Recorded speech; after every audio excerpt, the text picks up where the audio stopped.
Okay. If you did move ground, what capacity would you be looking at? Because don't forget, I mean, we haven't filled this one yet. No. We've had some good teams, but we never filled it. That was the English Championship.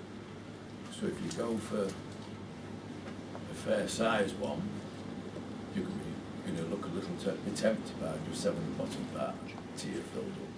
Yeah, I think it's Milton So Keynes. really, you Milton want Keynes to have go done that, haven't they? 15 Oh, we've sold this out on quite a few occasions. What you'll never get is everybody who buys a ticket coming to the game. People break down on the way to the game. So we've sold this ground out on numerous occasions. Man United, Newcastle, Carlisle game, last game of the season when we got in the Championship. So we've sold it out numerous times. What is to say, you'll never get that exact capacity figure. What some clubs do in terms of announcing attendances is announce tickets sold rather than people in the stadium. We've always announced the people in the stadium. So I mean, there is on those few occasions a potential to go higher than 9. People want to go to 30,000 and have it 3,000 in it or 4,000, 5,000 in it every week, like Darlington had. That's right, mate. That's right. Referring to. I mean, Do you think it's been a detriment to close down Pound the Gate upstairs? Because there is only one area, well, the away end obviously can. We do it in 3 and stands. I think there's one section across the way there, but you can't actually come and give you money over at the gate now that you used to. You can on Has the. that made a big difference? I don't think so. Not in recent years. Sorry for putting in. In the Telegraph stand you can't, but we have a large number of season ticket holders. The away stand you usually can. The If you're a club, home fan, you don't want to go in the yeah, away the end, do Clubston you? stand you can in the overspill for most games now, and the But then terrace the you sun's can. in your eyes over Yeah, there. and the terrace you can. So it's really just this stand, Yeah. but you can't pay on the As I say, it is turnstile. just this end, which Just is this the better side, yeah. end, and I don't want to be snobbish, but this is the better side of the ground, really. Yeah, but this is the side which is most full in terms of the season tickets anyway. Yeah. So there's not a But like I vast say, I sit in choice this of stand, seats. but if we've got some last minute relatives who want to come, they can't always get into Yeah. this stand unless they go get a ticket a couple of 3 days before, and Yeah. they've got that much notice. What we found with families when we sold unreserved seating, so we allowed people to come on, pay on the turnstile, and then sit where you like. People would ring us and say, "Can you guarantee I'll find a seat next to my little boy?" And you said, "Well, yeah, you should be able to, but we can't guarantee it." Should, and they wouldn't take that. They said, "Well, okay, we won't come." So Yeah. what we've done with making it all, well, not all ticket, but reserved seating, and people have to get a ticket from the ticket office, is ensure that if you've got a ticket on L53 and your child's got one on L54, those seats should be available But again, for you. it's people wanting to come at the last minute, the decision, and they haven't got tickets to come, so they have to go where they don't really want to go, if you know what I mean. And we sell tickets up till 3 o'clock, and there's on the 3 other stands you When the can queue's pay about to. half a mile long to get the tickets. the queues. Yeah, that's what puts people off coming. Having to buy a ticket before you go in the damn gate.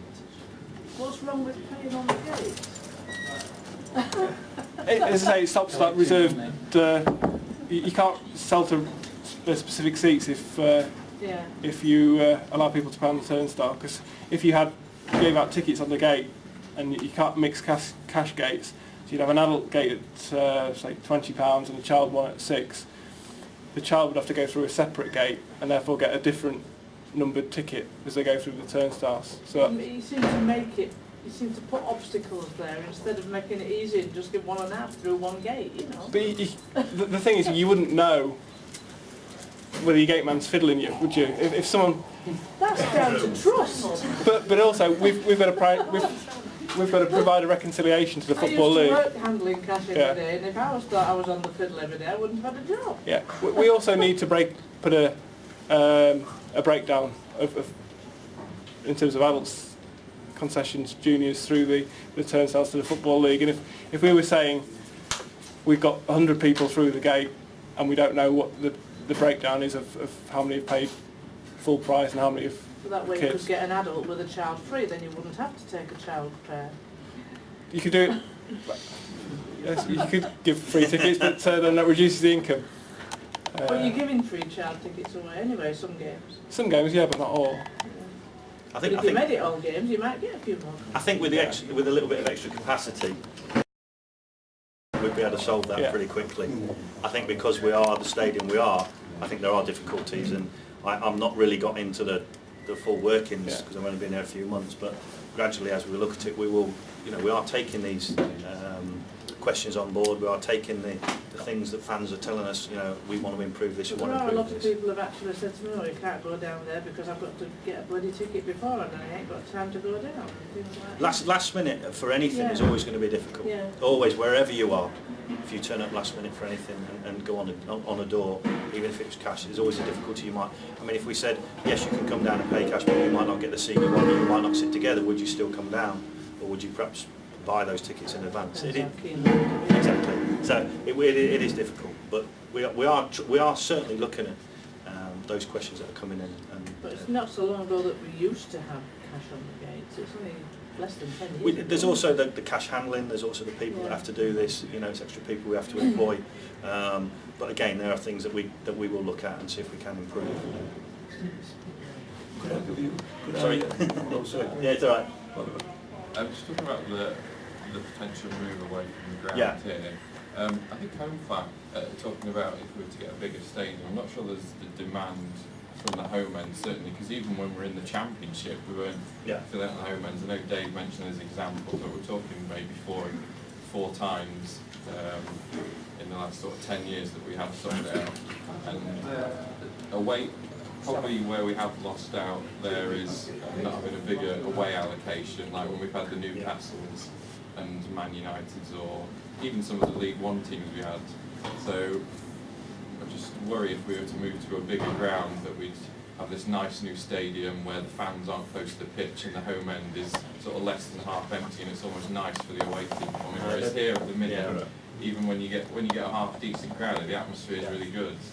Yeah, no, we're not talking about a 20,000 capacity ground. We're perhaps looking at 12 and a half.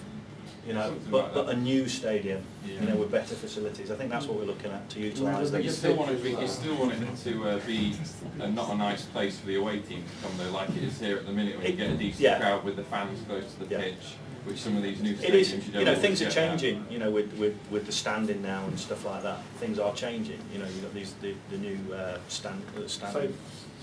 safe standing stuff. Stuff is starting to come back.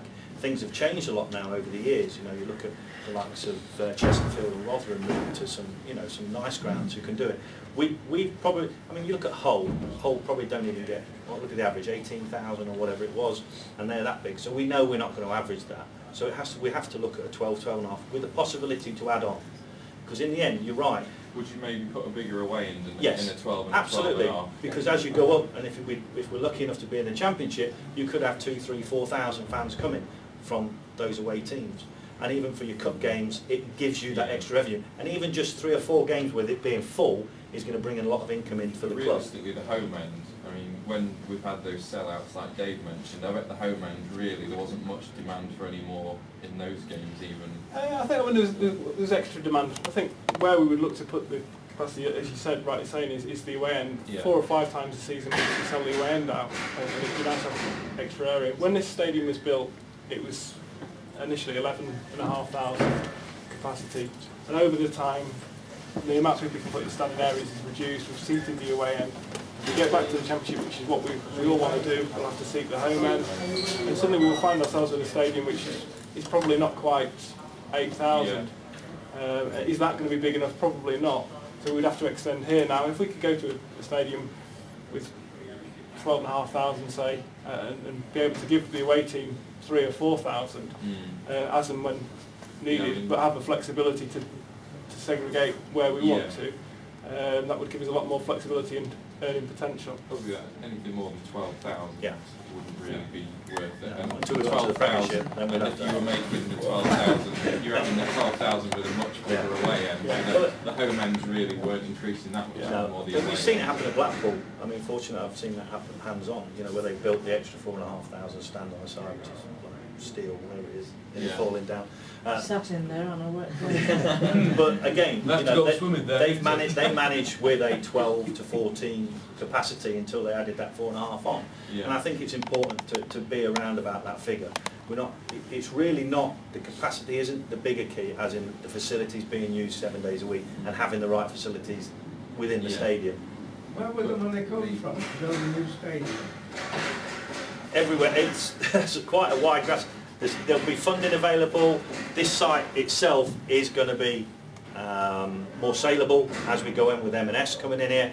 I mean, it's virtually a retail park as it is at the minute. There's a huge amount of funding available. It's just, that's the work we have to do to bring it in. When Steve Walton was talking about a new ground, he was talking about 15 million, I think it was, to build a new ground. And the other side of the motorway. Between 12 to 15 million will probably be the minimum that you would want to spend, yeah, absolutely. With all that, the new facilities, would we have a new team to go with it? We've got a successful team to go with it. I can only do a bit at a time. We're trying our best. Obviously, it is difficult. You know, you've got to plan a couple of years ahead for your stadium, and it has to be time right, because obviously you can't do it halfway through a season.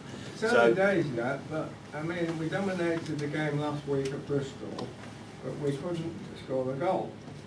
We've been brought up with Billy Shaw, Patterson, Hooper, who've got us promotion to the Championship before. Now, we tightened things up at the back, seem to have kept a good defence. But if we're short of a goal scorer, isn't that some of that 300,000 that we've got available to buy another sharp shooter? If we're lucky enough to find one, yeah. I mean, we have been spoilt a bit, haven't we? Really. I mean, been very lucky, as well as some good choices. But there are players available. I think certainly the non-league scene, there's a lot more players. We're going back a little bit now to searching out the non-league for players. I think there's some cracking players there, as you've seen with Terry and Luke, who are quite capable of playing at League 2 standard and League 1. I probably would say that Terry is probably capable of playing in the Championship. So, you know, that is a matter of just a bit of a, you know, being there at the right time and watching them. I know of at least 2 or 3 other players I would love to bring to the club, but it's timing. It has to be the right time for them and us. Have you noticed some in non-league with Gainsborough as you've done in travels? Yeah, absolutely, because I used to do scouting as well, so I used to go out to a lot of the matches and watch. There are some great players. Just the lad Watmore from Altrincham, who's gone to Sunderland now, and I think he scored last week for them. You know, the potential in non-league, there are some great players who probably at 16 had been to a professional club, had been kicked out because they weren't of the top 10%, and then they find themselves with nowhere to go. They can't compete in men's football in the Blue Square North and BSP, so they're playing at the likes of Colton and Arnold, and then they gradually start to wheedle the way back up after a couple of years of experience. So there's still 2 or 3 out there that I told Brian about. I haven't told him about them yet. But yeah, there are some quality players out there who could make the step up.